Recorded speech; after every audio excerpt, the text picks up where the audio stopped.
Hello guys, this is Anand Sharma Penamati, qualified CA and CMA. And once again, ఒక important information తో నేను మీ ముందుకు వచ్చేసానండి. ఏం సార్ అది అని అంటున్నారా? Say corporate accounting and auditing, that is paper number 10 ఏదైతే ఉందో paper number 10 sir last moment లో ఎలా చదవాలి అనేది చాలా మందికి ఉన్న బిగ్గెస్ట్ క్వశ్చన్ అండి. ఎందుకు అని అంటే ఇందులో మనకి 2 పార్ట్స్ ఉంటాయి. కార్పొరేట్ అకౌంటింగ్ అనేది 50 మార్క్స్ అండ్ అదే విధంగా ఆడిటింగ్ ఏదైతే ఉందో ఆడిటింగ్ అనేది 50 మార్క్స్, రైట్? ఇక్కడ ఆడిటింగ్ ఫుల్లీ థియరీ అండ్ ఆ థియరీలో ఏ టాపిక్స్ చదవాలి అండ్ అదే విధంగా ఏం చదివితే మాకు 70 ఆర్ ఎల్స్ మినిమం ఎగ్జామ్షన్ అనేది వస్తుంది అనేది చాలా మందికి తెలియదు నాన్న. బట్ డామ్ షూర్ ఈ వీడియో ఏదైతే ఉందో ఈ వీడియో అనేది మీకు చాలా అంటే చాలా హెల్ప్ఫుల్ అవుతుందండి. ఎందుకు సార్ అంటే ఫర్ గెటింగ్ 70 మార్క్స్ మినిమం అంటే మినిమం 70 మార్క్స్ రావడానికి అయితే ఈ వీడియో మీకు హెల్ప్ఫుల్ అవుతుంది నాన్న, right? Sir without any delay మనం ఏం చేద్దామండి, ఏమేం టాపిక్స్ చదవాలి అనేది క్లియర్ గా డిస్కస్ చేద్దాం. ఫస్ట్ ఐసిఎంఏఐ ఏ వెయిటేజ్ ప్రొవైడ్ చేసింది అనేది చూడండి అన్న. ఇది ఐసిఎంఏఐ ప్రొవైడ్ చేసిన వెయిటేజ్ ఫర్ కార్పొరేట్ అకౌంటింగ్ అండి అండ్ అదే విధంగా ఆడిటింగ్ కూడా, రైట్? సో ఇందులో మనం ఫస్ట్ కార్పొరేట్ అకౌంటింగ్ అనేది చూద్దాం అన్న. కార్పొరేట్ అకౌంటింగ్ చూసినట్లయితే ఫస్ట్ నేను మీకు ఇచ్చే ప్రయారిటీ ఏంటి అంటే ప్రిపరేషన్ ఆఫ్ ఫినాన్షియల్ స్టేట్మెంట్స్ అండి యాజ్ పర్ షెడ్యూల్ 3. అంటే ఈ మాడ్యూల్ నెంబర్ 2 ఏదైతే ఉందో మాడ్యూల్ నెంబర్ 2 అనేది ఫస్ట్ మీరు చూస్ చేసుకున్నాను. ఎందుకు అంటే ఎవ్రీ అటెంప్ట్ పక్కాగా క్వశ్చన్ అనేది వస్తుందండి. అంటే 14 మార్క్స్ మీకు అక్కడే వచ్చేస్తుంది నాన్న కార్పొరేట్ అకౌంటింగ్ లో షెడ్యూల్ 3. ఓకేనండి, 14 మార్క్స్ ఎక్కడే వచ్చేస్తుంది అని అంటున్నా. అంటే 1 complete question profit and loss statement and balance sheet. Okay, అదే 14 మార్క్స్. అది కాదన్నట్టు సే హియర్ 1 థియరీ క్వశ్చన్ కూడా సమ్ టైమ్స్ అడిగే ఛాన్సెస్ అయితే ఉన్నాయండి. థియరీ క్వశ్చన్ అంటే లైక్ షేర్ వారెంట్స్ అంటే ఏంటి, or else cash and cash equivalent అంటే ఏంటి, or else even share capital or reserves and surplus గురించి రికార్డ్ చేయమని సమ్ టైమ్స్ అడిగే ఛాన్సెస్ అయితే ఉన్నాయి. ఎప్పుడెప్పుడు అడుగుతున్నాడు అంటే ఎవ్రీ 2 అటెంప్ట్స్ కి ఒకసారి అయితే అలా క్వశ్చన్ అయితే అడగడం జరుగుతుందండి. ఎన్ని మార్క్స్ కి సార్ ఇంతకీ ఆ క్వశ్చన్? 5 marks question. ఓకేనా అండి?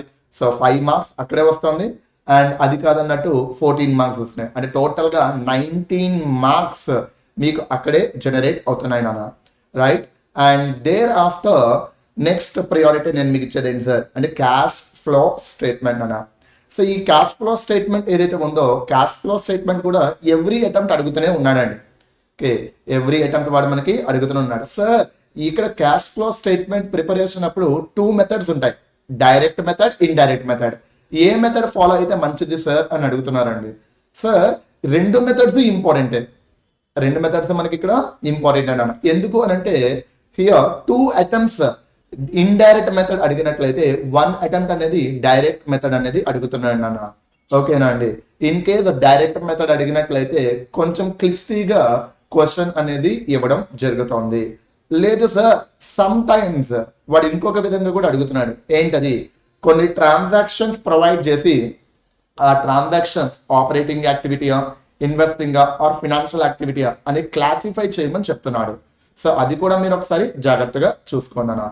అంటే ఈ 2 చాప్టర్స్ ఏవైతే ఉన్నాయో ఈ 2 చాప్టర్స్ ని మనం ఏ కేటగిరీ చాప్టర్స్ కింద డిజైన్ చేసుకోవచ్చు అండి. ఇంకా సింపుల్ గా చెప్పాలంటే ఈ 2 చాప్టర్స్ మీరు కానీ చదివినట్లయితే దెన్ మీ పాకెట్ లో 20 మార్క్స్ మినిమం అయితే ఉంటాయి నాన్న. 20 మార్క్స్ మినిమం అయితే ఈ 2 చాప్టర్స్ లో ఉంటాయి. Thereafter next and very important one నేను మీకు ఇచ్చేది ఏంటి సార్ అంటే accounting for shares and debentures అండి. సార్ ఈ accounting for shares and debentures లో నెంబర్ ఆఫ్ చాప్టర్స్ ఉంటాయి. For example issue forfeiture entry issue, అదే విధంగా bonus, right issue, sweat equity, underwriting, అసాట్, thereafter redemption of preference shares, అదే విధంగా buyback of securities, thereafter issue and redemption of debentures అని చెప్పి ఇలా number of chapters ఉంటాయి నాన్న.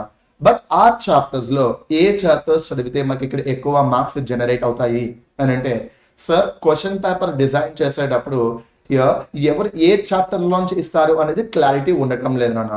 బట్ కాకపోతే నేనేమంటాను సార్ ఇక్కడ అని అంటే మీరు కొన్ని సెలెక్టివ్ చాప్టర్స్ అయితే చూసుకోవచ్చు అండి.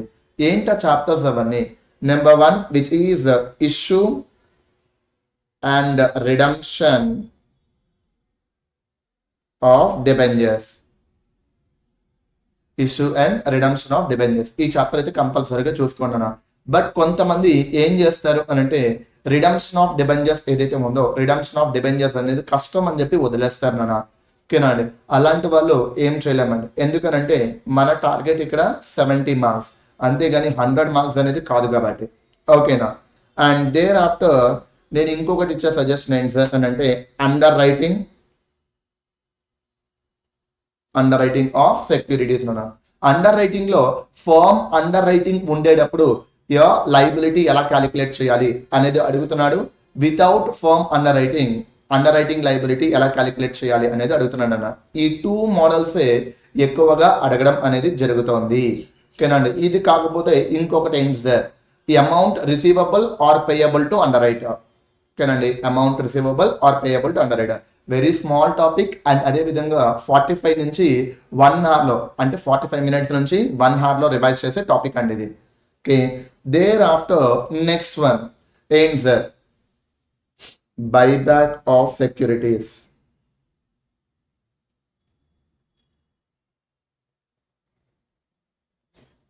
బైబ్యాక్ ఆఫ్ సెక్యూరిటీస్ అన్న సార్. ఈ బైబ్యాక్ ఆఫ్ సెక్యూరిటీస్ ఏదైతే ఉందో ఈ బైబ్యాక్ ఆఫ్ సెక్యూరిటీస్ లో వాడు ఏ విధంగా అడిగే ఛాన్సెస్ ఉన్నాయి sir, most probably so buyback of debentures ఒక కాన్సెప్ట్ అడుగుతున్నాడు అండి. అది కాదన్నట్టు maximum possibility of buyback of shares. Maximum possibility of buyback of shares అంటే మనకి 3 టెస్ట్ ఉంటాయిగా, resources test, maximum outstanding shares test, అదే విధంగా debt equity test.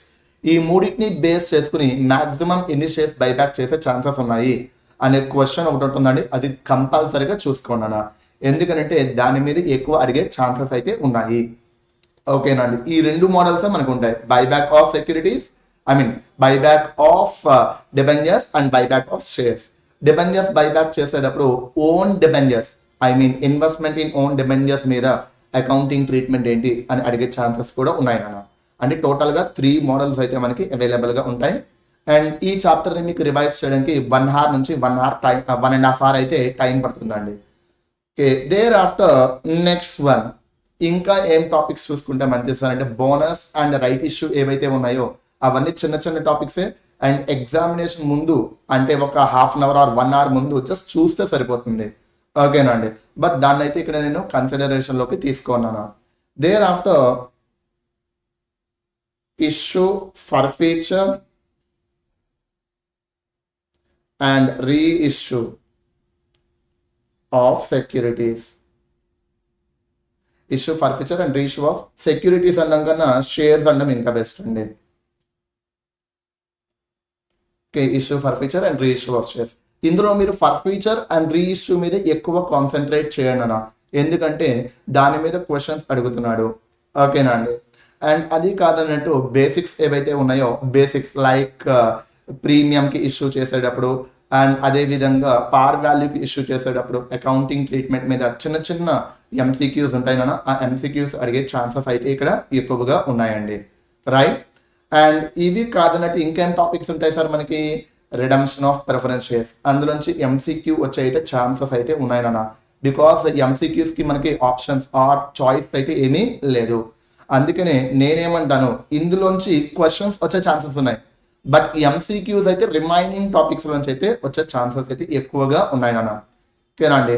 And the next one accounting for banking, electricity and insurance company. Okay sir, ఇక్కడ ఈ 3 chapters ఏవైతే ఉన్నాయో ఈ 3 చాప్టర్స్ లోంచి మనకేం చేస్తున్నాడు సార్, ఒక క్వశ్చన్ అయితే అడగడం జరుగుతుందండి. ఓకే, అది కూడా ఎన్ని మార్క్స్ కి సార్ అంటే 5 మార్క్స్ క్వశ్చన్ అయితే మనకి అడగడం జరుగుతుంది. మరి ఏ టాపిక్ చదువుకుంటే బాగుంటుంది సార్ అని మీరు నాకు అడగచ్చండి. ఒక్కొక్కసారి ఒక్కొక్క చాప్టర్స్ అయితే వాడు ఎస్పెషల్లీ అడుగుతూనే ఉన్నాడు నాన్న. ఓకేనా అండి. అందుకనే సో నేనేమంటాను సార్, ఈ 3 టాపిక్స్ మీరు చూడండి. సార్ ఇదేంటి సార్ అన్ని చాప్టర్స్ చెప్పేస్తున్నట్టు ఉన్నారు కదా మీరు అని అనుకోవద్దండి. నేను కేటగిరీ వైజ్ చెప్తూ ఉన్నా. సో నాకు 80 మార్క్స్ ఆర్ 90 మార్క్స్ రావాలి అని అనుకుంటే దెన్ నేనేం చేస్తాను సార్, అన్ని చదువుకుంటా. లేదు సార్, ఫస్ట్ నేను ప్రాఫిట్ అండ్ లాస్ స్టేట్మెంట్ చేశాను అండ్ క్యాష్ ఫ్లో స్టేట్మెంట్ చేశాను. ఈ రెండింటి మీద రిస్క్ తీసుకోవట్లేదు, అంటే 2 కంప్లీట్ గా చదువుకుంటూ వెళ్తున్నాను. దాని తర్వాత ఈ 4 టాపిక్స్ ఏవైతే ఉన్నాయో 4 టాపిక్స్ చదివేస్తాను. And the next one banking వచ్చేటప్పటికి మీరు ఫినాన్షియల్ స్టేట్మెంట్స్ అయితే చూడొద్దు నాన్న. ప్రిపరేషన్ ఆఫ్ ఫినాన్షియల్ స్టేట్మెంట్స్ లో ఇప్పటిదాకా ఒక్క క్వశ్చన్ కూడా అడగలేదు. ఓకేనండి. I mean banking company financial statements. వాడు అడిగే క్వశ్చన్స్ కూడా ఎలా ఉన్నాయి సార్ ఇక్కడ అని అంటే, సే సాగ్రిగేషన్ ఆఫ్ అసెట్స్ ఎలా sir, performing assets, non performing assets, అదే విధంగా provisions for performing assets and non performing assets.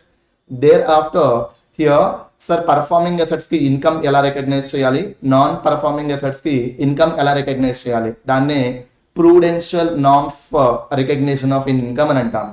అది కాదన్నట్టు రిబేట్ ఆన్ బిల్స్ డిస్కౌంటెడ్, ఇవి వాడు మనకి ఎక్కువగా అడిగే క్వశ్చన్స్ అండి. Rebate on bills discounted and bills for collection, అదే విధంగా what ever it may be the assets aggregation, provisions and income recognition. ఈ 5 చూసుకుంటే సరిపోతుందండి, ఎక్కువ అక్కర్లేదు. నన్ను అడిగితే ఈ 5 చూడడానికి మనకి ఎంత టైం పడుతుంది సార్, 45 మినిట్స్ నుంచి 1 hour టైం అయితే పడుతుందండి. Okay, and thereafter insurance companies. Sir ఈ ఇన్సూరెన్స్ కంపెనీస్ లో రీఇన్సూరెన్స్ కాన్సెప్ట్ అయితే కంపల్సరీగా చూసుకోండి. And thereafter revenue account and reinsurance, ఈ రెండే చూడండి, ఎక్కువ అయితే ఏమీ వద్దు.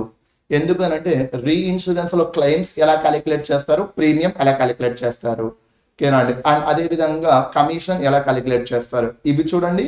అదే విధంగా రెవెన్యూ అకౌంట్ అనేది చూసుకోండి, సరిపోతుందండి, ఇంకెక్కువ ఏమీ వద్దు. అండ్ ఎలక్ట్రిసిటీలో మనకు ఉండేదే ఒక మోడల్, ఏం సార్ అది అని అంటే డిప్రిసియేషన్ క్యాలిక్యులేట్ చేసేది ఏదైతే ఉందో ఆ డిప్రిసియేషన్ క్యాలిక్యులేట్ చేసేది అన్న ఆ ఒక్క క్వశ్చన్ చూసుకుంటే సరిపోతుంది. అంటే ఇక్కడ ఎక్కువగా మనం చూడట్లేదు, ఈచ్ అండ్ ఎవ్రీ టాపిక్ లో ప్రీవియస్ అటెంప్ట్స్ ని బేస్ చేసుకుంటే ఏమేమి క్వశ్చన్స్ అడిగాడు అనే దాన్ని బేస్ చేసుకుని మనం చదువుకుంటూ వెళ్తున్నాం నాన్న. అదే ఇక్కడ మనం కూడా చేసేదండి, ఓకేనా. అంటే ఈ 3 చూసుకుంటే మనకి డామ్ షూర్ 5 మార్క్స్ అయితే జనరేట్ అవుతుంది. అంటే ఈ 2 టాపిక్స్ చూసుకుంటే మనకి 20 మార్క్స్ మినిమం మన చేతిలో ఉంటాయి. అది కాదన్నట్టు ఈ 4 టాపిక్స్ చూసుకున్నట్లయితే డామ్ షూర్ 8 మార్క్స్ అయితే మీ చేతిలో ఉంటాయండి. అండ్ ఇది ఒక 5 మార్క్స్, 20 + 8 + 5 విచ్ ఈజ్ 33 నానా. సో 33 మార్క్స్ అక్కడే ఉంటాయండి. అండ్ అకౌంటింగ్ స్టాండర్డ్స్, చాలా మంది అకౌంటింగ్ స్టాండర్డ్స్ ఏవైతే ఉన్నాయో అకౌంటింగ్ స్టాండర్డ్స్ అని అనుకుంటారండి, బట్ ఇవి అకౌంటింగ్ స్టాండర్డ్స్ కాదు, ఇండియన్ అకౌంటింగ్ స్టాండర్డ్స్ అండి. సో ఈ ఇండియన్ అకౌంటింగ్ స్టాండర్డ్స్ లో మనకేముంటాయి సార్, 1, 2, 10, అదే విధంగా 19, 33, 37, టోటల్ గా 6 స్టాండర్డ్స్ ఉంటాయండి. ఆ 6 స్టాండర్డ్స్ లో ఇన్వెంటరీస్ చాలా ఈజీగా ఉంటుంది. అండ్ అదే విధంగా అడిగే ఛాన్సెస్ కూడా ఉన్నాయి నాకు. అంటే ఇండ్ AS 2 కంపల్సరీగా చూసుకోండి అన్న ఆ క్వశ్చన్ అయితే, ఓకేనా అండి. And thereafter Ind AS 10 ఏదైతే ఉందో, Ind AS 10 reporting after the subsequent events అని అంటారు, ఓకేనా, or after the balance sheet date. Sir balance sheet date తర్వాత ఇక ఓన్లీ 5 minutes కాన్సెప్ట్ అని అండి. ఏంటది, 3 కండిషన్స్ ఉంటాయి. ఆ 3 కండిషన్స్ కానీ మీకు తెలిసినవి అనుకోండి, అది అడ్జస్టబుల్ ఈవెంటా కాదా అనేది తెలిసిపోతుంది. అదే వాడు కూడా క్వశ్చన్స్ అడిగేది, అంతకు మించి ఏం లేదు. సో ఈ ఇండ్ AS 10 చదవడానికి మహా అయితే 10 నిమిషాలు టైం పడుతుందండి, అంతకు మించి ఎక్కువ టైం అయితే పట్టదు. అండ్ నేనైతే నా టెలిగ్రామ్ ఛానల్ ఏదైతే ఉందో టెలిగ్రామ్ ఛానల్లో మీకు ఈ నోట్స్ కంప్లీట్ గా ప్రొవైడ్ చేయడం అయితే జరుగుతుంది నాన్న, ఓకేనా అండి. And the next and very important one which is Ind AS 19 employee benefits. Sir last time employee benefits మీద క్వశ్చన్ అయితే అడగడం జరిగిందండి. అండ్ ఈసారి అడుగుతాడా అని అంటే so chances are not there, okay, but risk తీసుకోవద్దు, చూడండి, జనరల్ గా చూడండి, ఎక్కువ అయితే వద్దు, బాగా డీప్ గా అయితే చూడొద్దు నాన్న. And thereafter Ind AS 33 అని అంటానండి నేను డైరెక్ట్ గా. ఏం సార్ అది, earning per share. Earning per share లో diluted earning per share check చేసుకోండి. అండ్ అదే విధంగా బోనస్ ఇష్యూ, రైట్ ఇష్యూ, అదే విధంగా షేర్ స్ప్లిట్, షేర్ కన్సాలిడేషన్ అప్పుడు ఎర్నింగ్ పర్ షేర్ ఎలా క్యాలిక్యులేట్ చేయాలి అనేది ఎక్కువగా చూసుకోండి అన్న. And finally 37. సార్ ఈ 37 ఎక్కువగా చూసుకోండి. ఏం సార్ అది అంటే provisions, contingent assets and contingent liabilities. ఎందుకనంటే మనకి బిగ్ మార్క్స్ అడిగే ఛాన్సెస్ అయితే ఎక్కువగా ఉన్నాయి, ఐ మీన్ MCQs. సో ఇవి చూడండి అన్న, ఓకేనా అండి. సో ఈ కార్పొరేట్ అకౌంటింగ్ లో నేనేం చేశాను సార్ అంటే ఆల్మోస్ట్ అన్ని చాప్టర్లు నేను మీకు చెప్పాను, రైట్. ఐ మీన్ అన్ని మాడ్యూల్స్ మనం డిస్కస్ చేసుకున్నాం, కాకపోతే లిమిటెడ్ గా అంటే ఈచ్ అండ్ ఎవ్రీ చాప్టర్ లో కూడా మనం ఏం చదివితే బాగుంటుంది అనేది. అండ్ మీరు కానీ గమనించినట్లయితే ఇక్కడ రిడమ్షన్ ఆఫ్ ప్రిఫరెన్స్ షేర్స్ చెప్పలేదు నేను, ఓకేనా అండి. అండ్ అదే విధంగా ఇండ్ AS 1 నేను మీకు చెప్పలేదు. దేర్ ఆఫ్టర్ ఎలక్ట్రిసిటీ ఎక్కువగా చదవద్దు అని చెప్పేసాను. And even insurance company and banking కంపెనీలో ఫినాన్షియల్ స్టేట్మెంట్స్ చూడొద్దు, బట్ ఇన్సూరెన్స్ కంపెనీలో రెవెన్యూ అకౌంట్ మాత్రమే చూసుకోండి అని చెప్పాను నా. అండ్ ఆడిటింగ్ వచ్చేటప్పటికి ఏం చేస్తారు సార్, కంపెనీ ఆడిట్ ఏదైతే ఉందో కంపెనీ ఆడిట్ చూసుకోండి అన్న. ఓకేనా అండి, కంపెనీ ఆడిట్ అనేది చూసుకోండి. Thereafter next and very important which is secretarial audit and the next one whatever it may be the cost audit, ఇవన్నీ అందులో భాగమే. సో ఇదే మీకు ఎస్పెషల్లీ ఎక్కువ మార్క్స్ అనేది జనరేట్ అవుతుంది అన్న. దాని తర్వాత audit report, company audit, audit report, ఈ రెండు కంపల్సరీగా చూడండి. ఓకేనా అండి, company audit, audit report. Thereafter, audit of financial statements. Audit of financial statements, దాన్ని watching and verification అని అంటాం మనం. Thereafter, different entities. ఇదే different entities అండి. చాలు, ఇంకొద్దండి. సో ఇవి చదివితే మనకి 70 మార్క్స్ అయితే మినిమం వచ్చేస్తాయి. సార్ మరి బేసిక్స్ అలాంటివి ఏం చదవాల్సిన అవసరం లేదా అంటే జనరల్గా అయితే ఏమీ అవసరం లేదండి. లేదు సార్ నాకు 90 మార్క్స్ కావాలి అనుకున్న వాళ్ళు అయితే ఆ బేసిక్స్ అవన్నీ చదివేసుకోవచ్చు. బట్ ఈ వీడియో చూస్తున్నారు అని అంటే 90 మార్క్స్ గురించి మనం ఎక్స్పెక్ట్ అయితే చేయమండి. జస్ట్ 60 అబౌవ్ ఎన్ని మార్క్స్ అయితే వస్తే చాలు అని నేను అనుకుంటాం. అండ్ సింపుల్గా ఇంకా నేను పాస్ అవ్వాలి అని అనుకుంటే ఈ 2-3 అదేవిధంగా 7-8, 2-3, 7-8 అండి. అండ్ ఈ 1లో ఈ 4 టాపిక్స్ చదువుకుంటే 60 మార్క్స్ ఈజీగా వచ్చేస్తాయి. ఓకేనా అండి, సరేనా? And that's all for the today's section, and all the very best guys for your examination, and don't be forgot to ping me a message after writing the examination. Okay nani, ఎందుకంటే I need your help, okay, for the videos. Okay nani, until and unless, tata, see you, bye bye.